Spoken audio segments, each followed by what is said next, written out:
કોલસા મંત્રાલય દ્વારા ગાંધીનગરમાં કોલસા ક્ષેત્રમાં કોલસાની ખાણોની વાણિજ્યિક હરાજી અને તકો આ અંગે એક રોડ શોનું આયોજન કરાયું હતું.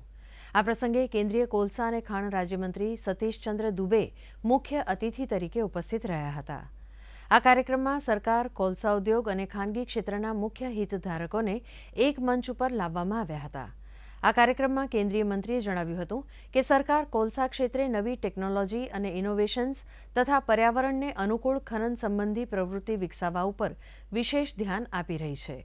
તેમણે વધુમાં ઉમેર્યું કે વાણિજ્યિક ખનન એક પરિવર્તનકારી પગલું છે, જેના કારણે ખાનગી ક્ષેત્રની ભાગીદારી માટે નવી તકો ખુલશે તેમજ કોલસાની આયાત ઉપર ભારતની નિર્ભરતાને ઓછી કરાશે.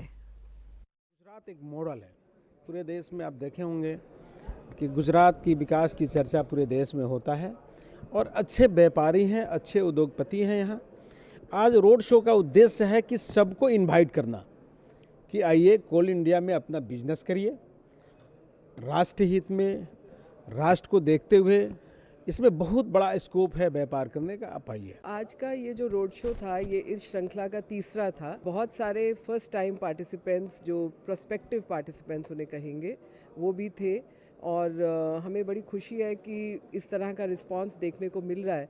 बिकॉज हाल ही में भी जो 11th ट्रांच लॉन्च हुई थी कमर्शियल कोल माइनिंग की, उसमें भी 50% से ज़्यादा जो बिड देने वाले थे वो फर्स्ट टाइमर थे.